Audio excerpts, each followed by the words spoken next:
So welcome everyone. So grateful you're here. I'd like to officially welcome you to the Commission on the Status of Women, CSW 66, to the Loretto and JCOR, Justice Coalition of Religious virtual exhibit booth. We're so grateful today to have the opportunity to have a conversation with the Loretto Feminist Network on the topic of working for justice across the generations, what stories can teach us. A quick word about virtual safety. The non-governmental organization Committee on the Status of Women has wonderful virtual safety guidelines and principles. I'll put a link to those in the chat. And we would just like to remind folks to abide by those. These are pretty Loretto type values. And so the only ones that are perhaps different than what we typically say about politeness and conversation is this is an actively anti-racist space, meaning that we welcome, value, and revere an intersectional approach to feminism. An anti-racist space requires that all of us need to consider our own positionality and work actively not to replicate white patriarchal structures, including subjugating voices of women of color. And I'll put that link into the chat. Also, as we begin, I would like to ask us to take just a moment of silence for women and girls in particular, and also people of all genders in the areas in our world right now experiencing strife. Places like not only the Ukraine, but also Yemen, Somalia, Syria, and even the homes for many women where they don't feel safe.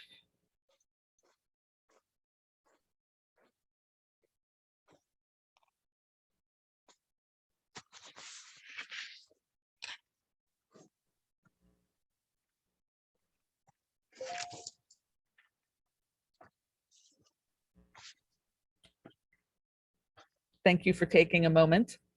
So I'd just like to remind people that those of us here in the UN office, we are happy to be coming to you from historic Lenape lands. Those were the peoples who first inhabited this area before this place became known as the Big Apple, AKA New York City and the 5 boroughs. And we offer our gratitude and respect to the peoples who have inhabited this land before us, and deeply grateful that Loretto is actively exploring ways to be in right relationship with peoples who have been the original inhabitants of land where we currently live and do our work. So I'm deeply grateful now to turn the mic over, so to speak, to our moderator for today, our current Loretto volunteer, Jax Wiedeschnick. We're so grateful to have Jax with us. She actually studied international relations in college at Gonzaga, as well as English. And y'all need to send Jax some positive energy because she's going to have some interesting decision-making to do about graduate schools in the next month or so, because she seems to be getting accepted to every single place she applied, which means she's going to have some thinking to do. So grateful you're here, Jax. So glad to have you in the office. It fluctuates for sure. And over to you.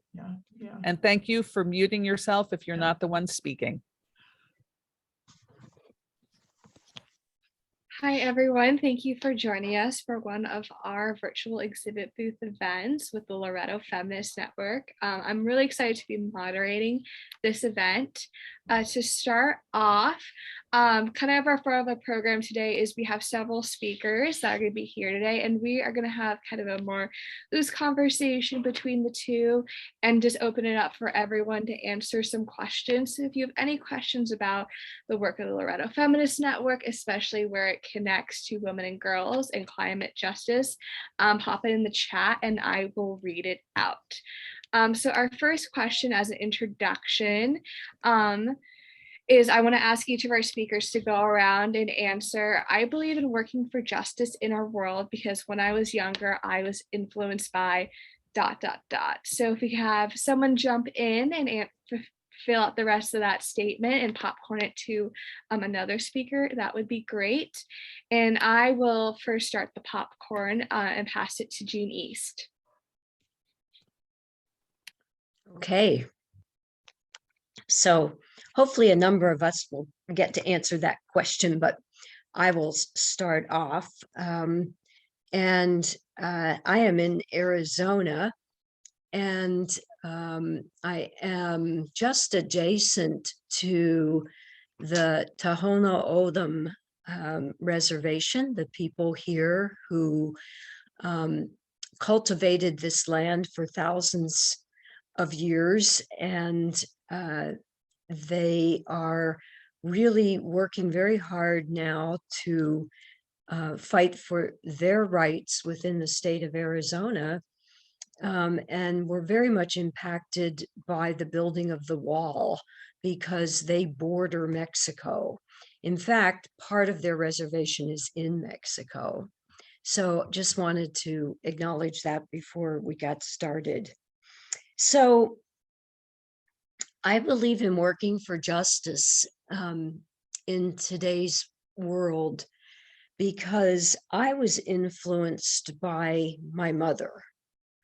And my mother was born in 1916, before women got the right to vote. And she had a kind of a lifelong mission of working for women's rights, mostly in this country, although she was a history teacher and she taught world cultures.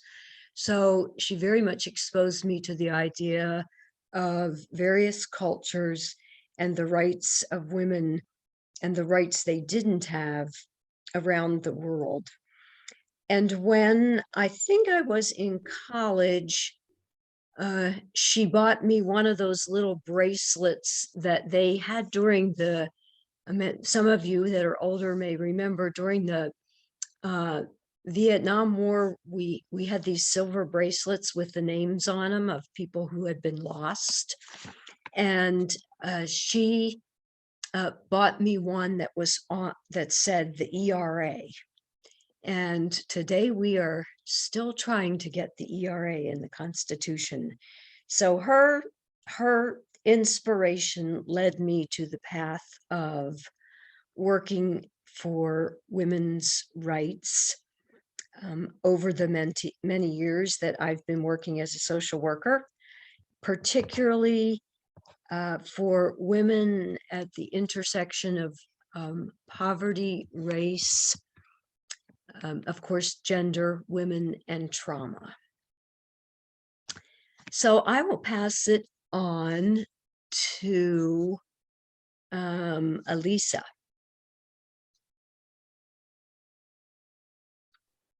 Hello. For me, I believe in working for justice. And you guys let me know if you can't hear me because there's noises around me and the internet is a little unreliable. But I think I believe in working for justice in our world, especially for women, because I was influenced by my grandmother, who is probably my hero and the person I look up to the most. I think hearing about her life stories when I was growing up made me feel so honored to just know that I come of that bloodline and know that my children and their children are probably going to be of that same incredible woman. She lost her dad when she was 2 and her mom when she was 5, and they were practically orphaned with her 7-year-old brother and 3-year-old brother, with no relatives to take care of them. And this was during communist Albania, which was an impoverished country with little to no resources. And they managed to practically raise each other. And not only that, but my grandma went on to high school and then university in a time when women weren't expected to even go to school, let alone women that were coming from impoverished families and didn't have any connections. And she managed to do all of that just in the most graceful way possible, and talks about it so humbly, and always taught me that nothing I ever wanted was going to be too much for me to ask for as long as I worked so hard for it. And I know that is a little bit idealistic and not necessarily always true. People work hard and don't get what they want. But I think for my grandma, it was more of being born in a society that was so conservative and treated women so constrictingly. Like, you weren't expected to go to school, and I was expected to not take space and be quiet. And she always taught me to take all the space I wanted to take and not be quiet and cause havoc. And I think because of her, I am a person that will always fight and be loud if I need to be. And I wouldn't have been that without her. And she's just taught me how important that is, especially in a world where women without support from other women can't make it that far. Yeah. Then I will popcorn to Hunter, if Hunter would like to speak. Oh, okay. I didn't know that I would be able to participate. Hello, I've got my kids here, so I'm in mom mode, but my name is Hunter Ambrose, and for me, I guess I believe in working for justice in today's world because I feel that I would say in the way my life has gone, I was kind of put in a situation because of my mother's addiction to not necessarily like have maybe a normal childhood and all those things. And I struggled a lot, but I also saw what my mother went through with her addiction and the way things happened with her addiction and her losing her children and just how all of that affected each other. And now that I have overcome so many different obstacles and adversities due to being in foster care and having a mother that was struggling with addiction, which initially, took her life.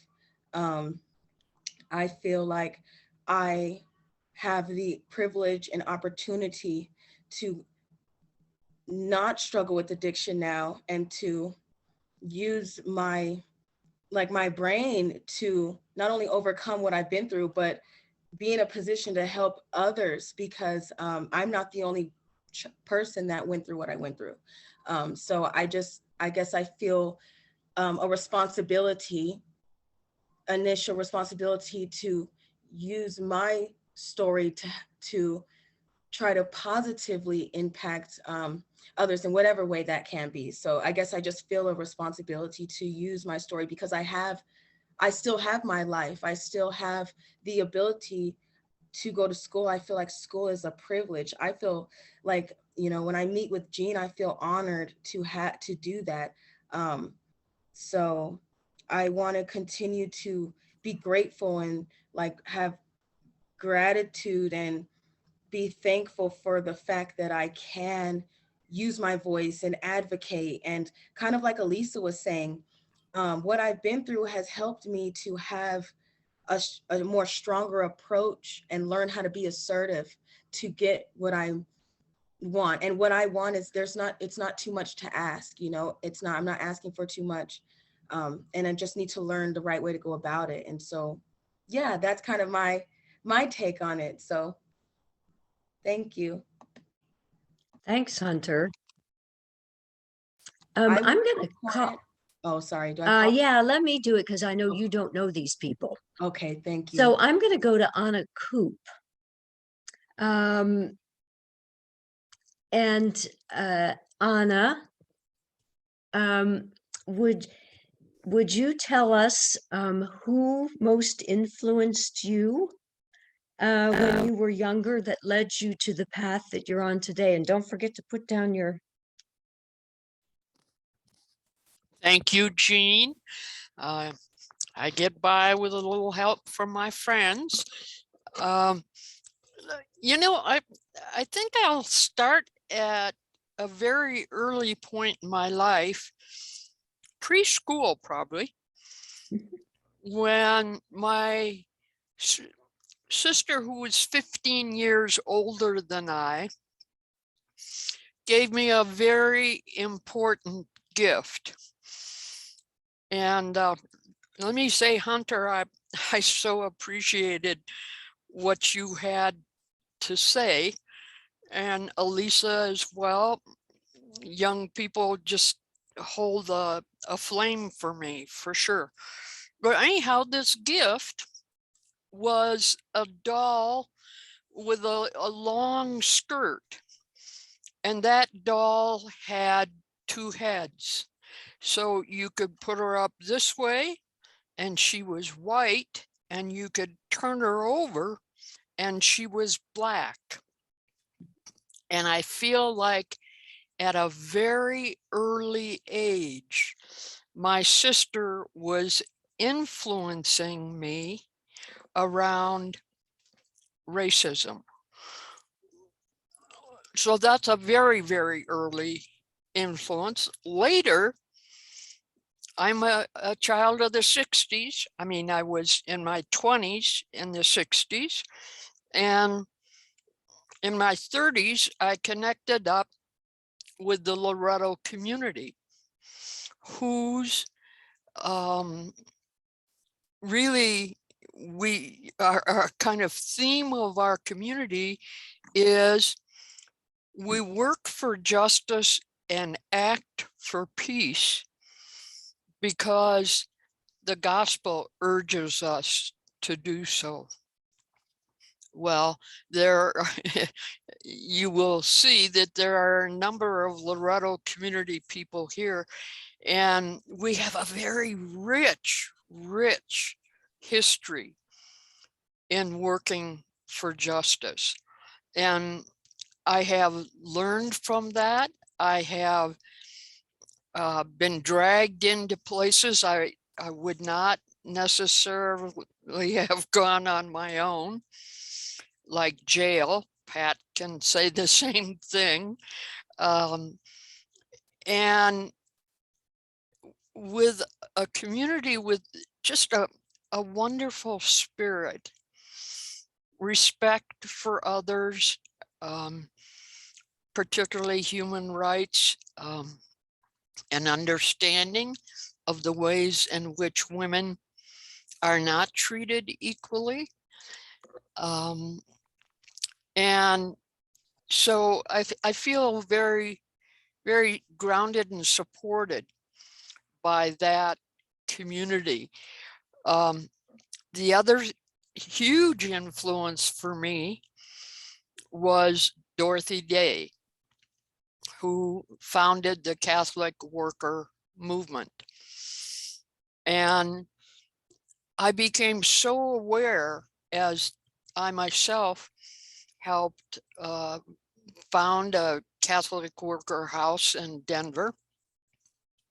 I became very clear on the fact that there were good and bad ways to do that, and that the Catholic worker has wonderful values around how you do it the good ways.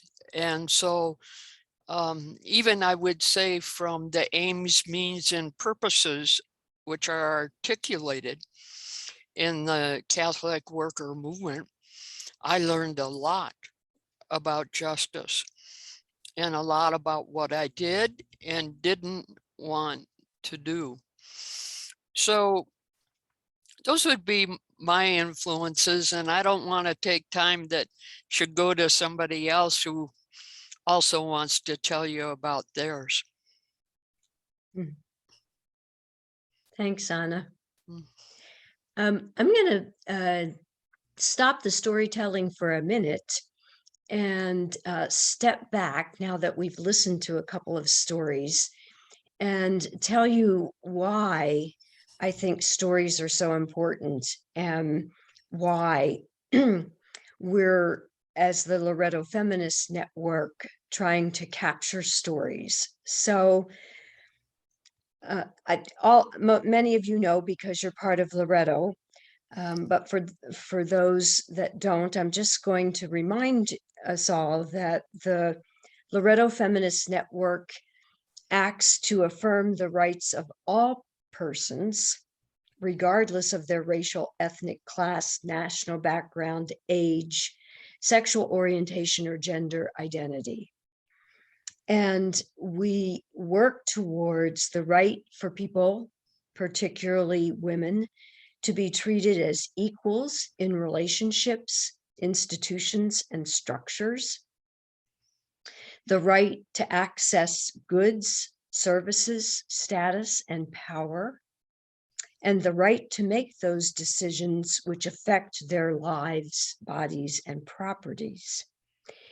And with that statement in mind, the Loretto Feminist Network was looking to ways in which, as we age in the Loretto community and in the network, how do we capture stories that cross generations, stories that present us with the themes that are important to this justice work. And so I want to say a little bit about the use of stories. And how do we, inspire ourselves to keep on working for justice? And I often think of the statement in Dr. Martin Luther King's famous speech. There are many statements in that speech, but the one that often comes to mind as I think about across generations is when he said, "The arc of the moral universe is long, but it bends toward justice."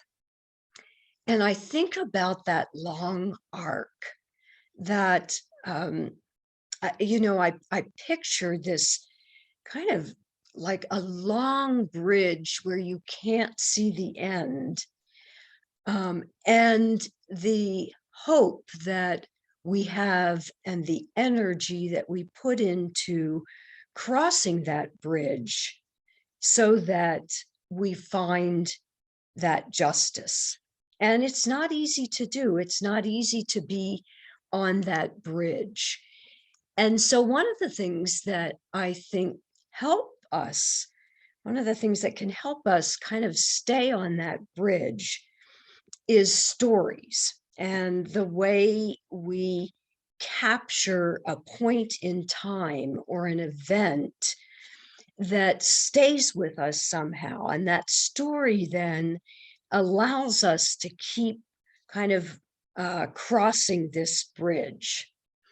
So just a little bit about storytelling. You all know what it is. Every culture has its own stories, and these stories have different purposes. Stories have different reasons for being. One is for educating, of course. So you tell a story to make a point or to educate somebody.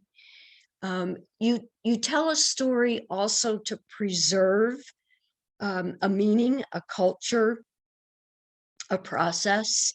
So stories help us preserve the past as we're walking across this bridge, looking to the future. And stories also exemplify moral values, what's important to us. And so I was interested in the Loretto Feminist Network. We were interested in how could we put together some stories so that we would capture our own stories as Loretto and capture some of the narratives of our lives, while at the same time thinking about young women who are creating their own stories right now and making a difference in this bend toward justice. And so we have put together a booklet, which is Women in Spirit. And the format of the booklet is that we have stories of Loretto community members who have done something in their lives around particular issues or something related to a justice issue. And we have paired those stories with young people who also are doing that kind of work in different ways. And it's amazing how those stories have themes in them that help us build the path on that bridge. So to give you an example of that, I called on Anna because she is one of the people whose story is in our booklet. And she talks, and she already told us part of this story about the doll, and the doll that had a face of two different colors, and how that doll influenced her as a young child. And then she built on that story to talk about Dorothy Day, a woman of the past who influenced many people in her stance and her work on justice. And we paired Anna's story with a former Loretto volunteer, Becca Kraske, who, interestingly enough, was also inspired by Dorothy Day and is inspired by the Catholic worker movement. And the theme, one of the themes that they both have as part of their life, is this commitment to living in community and understanding the importance of community in this long march towards justice. So what stories allow us to do is not only relate to people from their own experience, but they allow us to step back from the experiences and look at themes that we want to support, hope to support, continue to build on for future generations.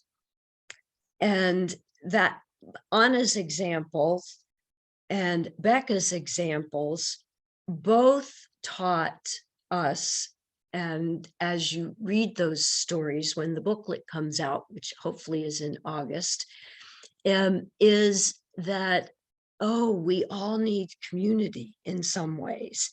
And community doesn't just happen. Community is intentional in some ways.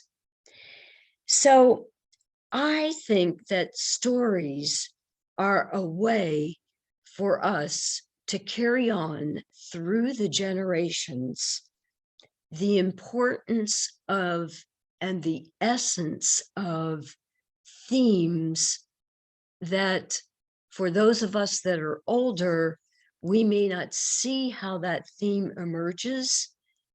But my guess is, because we can look back and because we can look at the present, that will help the future in this march towards justice. So I want to stop there. And Jax, I'm going to call on you as another young person in our group to tell us your story. Oh, my story. I didn't expect I'd be sharing today. I know. But, well, go for it. Yeah, well, I think, first of all, I wanted to say I'm so grateful for everyone's stories, and I just couldn't help but notice that so many are based on kind of our home lives and the woman a part of them, or our maternal lines. I just wanted to recognize that theme of that, even though now as adults we're kind of thinking more consciously about our work to achieve justice, but so often our roots are when we're just children, or even before then, based on just our family history. But in terms of like stories, and my story, I think very much it's still in progress. I think that's kind of the point I'm in.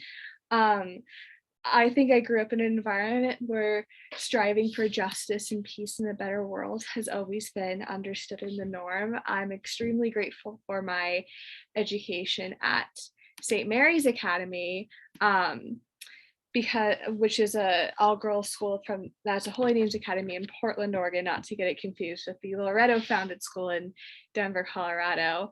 But I think that that really helped shape my perspective on justice and really kind of showed me how easy it is to be involved in those things. And I think that has only grown through my time at Gonzaga, which was the university I went to, especially in my Loretto volunteer years. It's been really great to hear about the work. Try to think more about my story, but I think now I'm at a point where I'm really trying to figure out where both my passions and desires lie and how I think I can help people.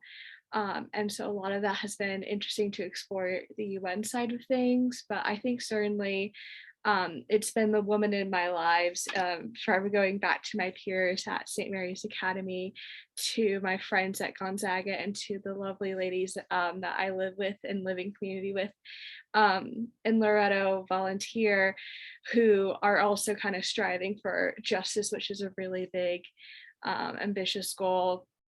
And that's been really motivating me and has also been like kind of shifting what my idea of justice is, and kind of acknowledging that people have different views of what it is, and it's a very dynamic view as well of the work we were doing. Just a few years ago was drastically different than the work that we're doing now, even though it's going towards that same goal. So I think that's a little bit of my story. I think it's still ongoing. I think I'm really excited to see what I decide to do in the next year, but I think it's been all the women in my lives that have really shown me how rewarding this path can be. So I hope that answers your question, Jean. It does. It does. So I want to come back to a theme that you picked up on, Jax, which is the theme that we've heard so far about a mother, a grandmother, a sister, a wise elder. And we've also heard from Hunter about not having the presence of a mother, or a mother who was not available to her. And if we look at that theme overall, so many of us have been influenced by this family, and how does the family, what does that definition look like? And how do we create this sense of community and family, and how important it is to walk on this justice road, family? And so we need to remember that it's there, and yet the definition of family can really be challenged in a way, or we can think about, how do we broaden our definition of family? And Beth just put something in the chat, which I'll ask her to speak to. And I am going to do a little quote from Braiding Sweetgrass, but you'll lead right into that, I bet, Beth, about how do we think of the earth and nature as part of our family? I was also very connected to the pansies in my backyard as a child. I would go out and sit there and talk to them when I was sad. So pansies have a very special meaning for me. So again, what is that piece of connection that's there that we can create through the telling of stories? Beth, do you want to jump in on that? Sure, Jean, thanks. And I'll also use it as an opportunity to tie this conversation back to the current Commission on the Status of Women meetings happening right now across the street at UN headquarters. And many of you are already aware, but not everyone might be aware, that the priority theme this year of the Commission on the Status of Women is achieving gender equality and the empowerment of all women and girls in the context of climate change and environmental and disaster risk reduction policies and programs. So this is prime time, right, for us to be talking about this when we are facing not just climate change, but a climate crisis, a time when we need to shift our worldviews and shift our thinking so that our definition of family, our definition of home goes beyond simply the human species. Because as Mary Swain would say, quoting a wise Loretto who I've learned much from, it's all of a piece. So, and when I think back to being young, I grew up as an only child. So I didn't have brothers and sisters around. And I desperately wanted a cat or a dog, but my mother was allergic to both. And she sneezed the puppy out the back door and sneezed the kittens out the back door. And so that was not a possibility. But truly, we had a beautiful garden out back and some beautiful fir trees and pine trees. And just, I loved being outdoors. I loved playing. I loved just watching things grow. And now, as a certified permaculturist and organic gardener, later in my life, I'm finding out how many lessons there are for me to learn from the non-human members of our world, right? We only have one Earth, not two, not three. And the challenge for me partially too is as a white woman in the US, as someone who is Euro-American middle class, I've been raised to overconsume. And I was also raised to think that I somehow had dominion or charge over these other species of life, which is definitely not the case. So lots of relearning that needs to happen for me in what we call in permaculture land zone 0, right, in between the ears. And I'd also like to note for other folks who are out there who grow up in families where only some parts of themselves are welcome. I grew up in a fairly conservative family as a young lesbian woman, just coming into awareness of that after I left college and through my 20s and 30s. And so for me, family has expanded beyond the biological context. I do believe that it was the Dalai Lama who had to leave his own country under duress and become a refugee. When he was asked about home, he said, wherever you experience love and wherever you feel loved and welcomed, that's home. And my life has also affirmed that statement. So thanks for the opportunity, Jean, to contribute. Back to you. Okay. So when I'm talking about stories, I'm talking about not just this is what happened yesterday. That's a story, of course. But I'm looking specifically, and the reason we chose cross-generational stories is that I believe if we have cross-generational conversations and stories that we can hold on to, one, it gives us some real lessons to inform our work. It keeps inspiring us. It helps us keep going and crossing that bridge. And it also identifies patterns that defy time and space.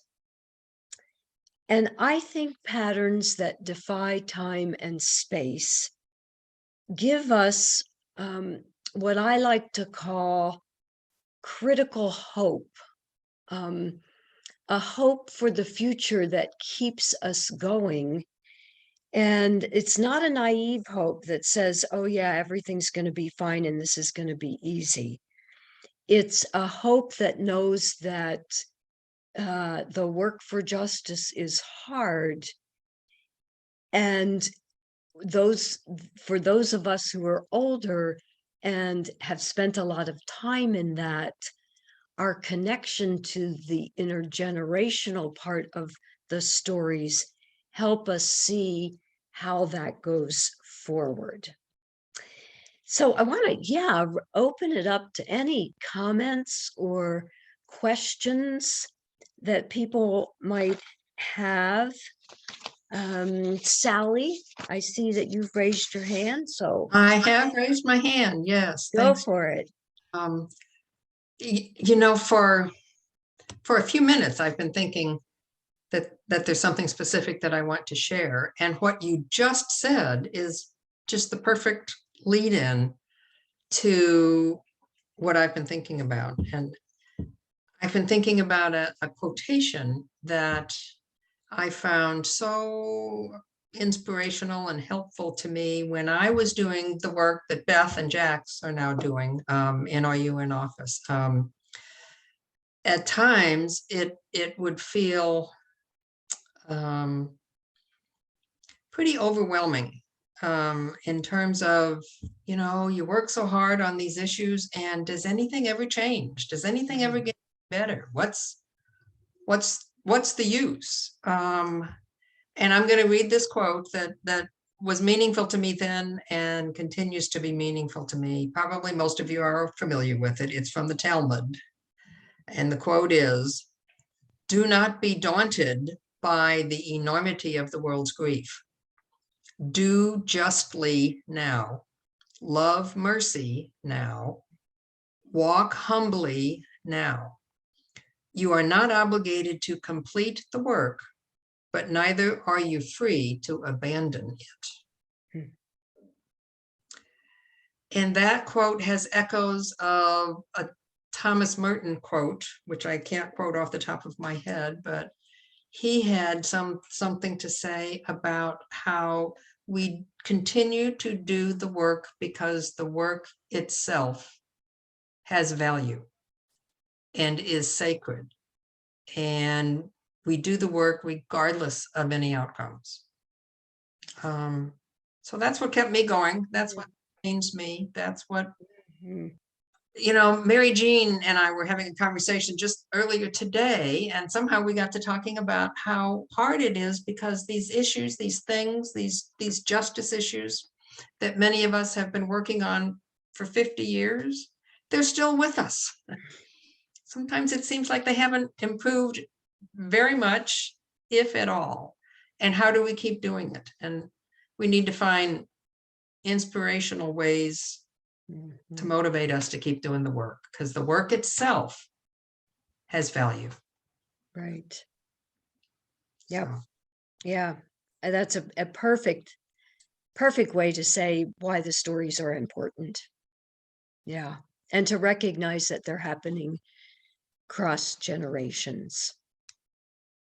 I want to acknowledge, I can't at the moment see everybody that's on that is with us, but Pat McCormick is with us, and she wrote her story for this booklet, and her story was about nonviolence and her journey around nonviolence. And we paired her story with Emma Gonzalez, who is a young person moved by the tragedy of the shooting in her school to stand up for nonviolence. And Pat, maybe you want to say just a word about what it was like to write the story and see it paired with a young person. I have to get my picture first, okay? We see you. Okay. What it was like to write my story? Yeah, write your story. Yeah, it's beautiful. I can't wait till you all get to read it. Well, all during the conversation today, I've been thinking about the women in Ukraine. Right. And the children. And the unbelievable presence, their unbelievable presence, both to their loved ones and to the reality. And so my story is basically about Nonviolence is the answer. War is not in any form. And so I think it's as Sally was just saying, it's a constant struggle. Who would have believed that in the 21st century, we would be this close to nuclear war? Who would have believed it? And so this is the time when it is very crucial, as you're saying, Jean, that we make the connections between where we have been, where we are, and where we are going. Because it is for the young and for creation, as Beth was just mentioning, it is for God's creation that we are doing all of it. And we cannot stop. Thank you. Thank you. We also have Martha Crawley. I thought I saw her earlier, who wrote a story, and she was paired. Her story is paired with a young woman in Denver who's doing amazing work. Martha, do you just want to tell them about just a little bit about the story you wrote? Sure. I wrote about my time in El Salvador with Sister of Loretto, Ann Manganero, in the 80s. And the war was going on in El Salvador. And I had originally gone to Salvador at the invitation of a group called the Mothers of the Disappeared. And I went with 30 women religious from the States to offer the anniversary of the murder of the 4 US church women in Salvador. And that's how I got to know Salvador. Anyway, I went back every year for several years to do kind of witness for peace work. And then we'd come back here and tell people about what our tax dollars were doing in El Salvador, which was nothing good. It was perpetuation of a horrible war against the poor. So Anne had been a friend for a long time, and she decided to go to Salvador. She was a pediatrician. And when she decided to go and stay there, I wanted to join her there, and did go. But you know, part of the story for me about that was that I wasn't able to stay there for as long as I wanted to stay. I was affected deeply by the war, and ended up coming home sooner than I wanted to, and felt a bit, well, very much like a failure, I think would be fair to say. And yeah, looking back on it, I can't think of anything quite as rich in my life, or that anything that brought deeper learning than that time in El Salvador with Anne. And Anne died about 2 years after she and I were together in Salvador. She came back, and so I was able to be with her for the end of her life. And yeah, it was just a powerful time, and very precious, and was a success in a strange kind of way for me. Yeah, thanks, Martha. We paired Anne's story in our booklet with Sarah Jackson, who is a young woman who was homeschooled, and so is quite a free spirit, and decided to help immigrants getting out of detention in Denver, and started a nonprofit called Casa de Paz, which she funds by starting a volleyball league for people who want to play volleyball. So they all come together to play volleyball, and she they pay dues, and then that has helped fund her program. So that's kind of amazing too. We just have a few minutes left. Does anybody have a comment they want to make, or question? Jax, I don't know if you can see everybody to put us Jean, all. Yeah. I was just going to say, if Alice is still on, it would be nice to hear from her about her work with ERA. Yeah, Alice was just raised her hand, I think. Oh, well, both with the Commission on the Status of Women in Kansas City, we're working so that our city mirrors the international treaty to eliminate discrimination against women. And there are those standards that are visible, tangible, and measurable. And so we're working on that. And that is a result of hard work. And when Jean and the rest of you talk about it, it takes a long time. Well, it takes a long time. And if you're in this for quick gratification, it doesn't happen that way. You plant the seed, others see it, the flower. But I would just say, to me, the ERA, that work, remember, it took 100 years for women to get the vote. The ones that started it didn't get to see it, as Jean's mother didn't see it. And the ERA has been, what, 1972, and we're still working on it, and we're close, but it's going to take some movement on the part of people who are resisting it. But I would just like to say that social change is what we have to be about. And it's not about, and it's all about individuals and groups and neighborhoods, but it's also about seeing the policy or the practice or the piece of the culture that is harmful to people and others. And I would just add to Anna's affection for and mentoring of Dorothy Day. And what she says is that no one has the right to sit down and do nothing. There is just too much to do. Thanks, Alice. Jax, can you put us back on view so we can all, so I can see everybody? Gallery view. I think you have to do that yourself, Jean, on your own Zoom. Oh, okay. Let's see. Yeah, you're right. Okay, that helps. Thank you. I wanted to acknowledge, I didn't see her until just now, Teresa Blumenstein, who was a former Loretto volunteer. She is also in our book.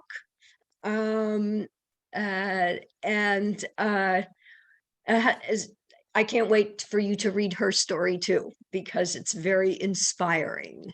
So Teresa, thank you. Thank you for your story and being part of the book and who you are and what you bring to the world. Did you want to say something, Beth? Oh, whenever we're ready, just let me know. I have a wrap-up announcement. But since you gave me the floor, let me say another quick thank you to Teresa Blumenstein, because after she was a Loretto volunteer, she went on to work for Unanima for a few years and now is the global coordinator for JCOR, Justice Coalition of Religious, the group I mentioned in the beginning that is co-sponsoring the virtual exhibit booth with us. Yes, so both real-time and virtual applause to Teresa and JCOR. Thank you, Teresa. Yeah, thank you. So just to end, I want to say that stories fulfill a profound human need, and they, as I said, help us walk across that bridge to justice. So it's not an intellectual exercise, it's uniting ideas with emotion and looking for patterns of living. And I think we can continue to use stories to find those patterns to keep us going. And so I'm just going to read 3 sentences from Robin Wall Kimmerer, who we also have in our book. from her book, Braiding Sweetgrass. We are showered every day with gifts, but they are not meant for us to keep. Their life is in their movement, the inhale and the exhale of our shared breath. Our work and our joy is to pass along the gift and to trust that what we put out into the universe will always come back. And we may not see it, but we can capture it in the stories that we create. So thank you all for hearing about our project and about the stories and about how we continue on this work.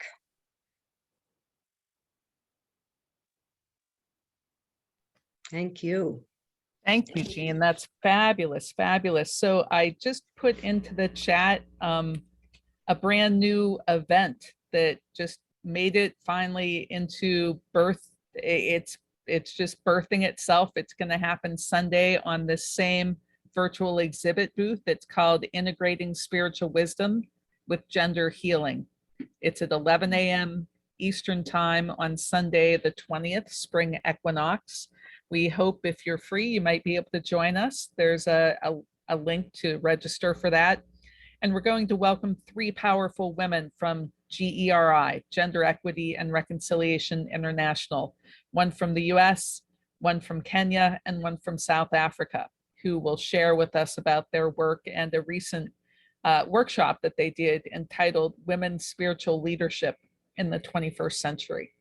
And there are also other wonderful events coming up next week. I put the link just below that event is to, it's a teamup.com link. So thanks to Teresa for also teaching us about Team Up. That is our link to the events for next week on the virtual exhibit booth. So hopefully you can check that out at your leisure. And thanks everyone for being here today. We so appreciate it. Thank you, Jax, for being our moderator. And thank you, Jean, for taking us on a lovely tour of the importance of story and intergenerational story sharing. And we're so excited for this book coming forth from the Loretto Feminist Network. What's it called again, and how and where can we look for it? Well, right at the moment, it's Women of Spirit, Loretto's stories. And we're hoping in early August to have it. And we will be sending out information via email to certainly everybody who's been part of the book and the community and any others that are interested. Wonderful. Well, thank you so much. Pat, you have a last word for us? Oh, I was saying thank you. No, I'm saying thank you. Well, that's a good last word. Thanks, everyone. Have Thank a you. fabulous day. Thank you.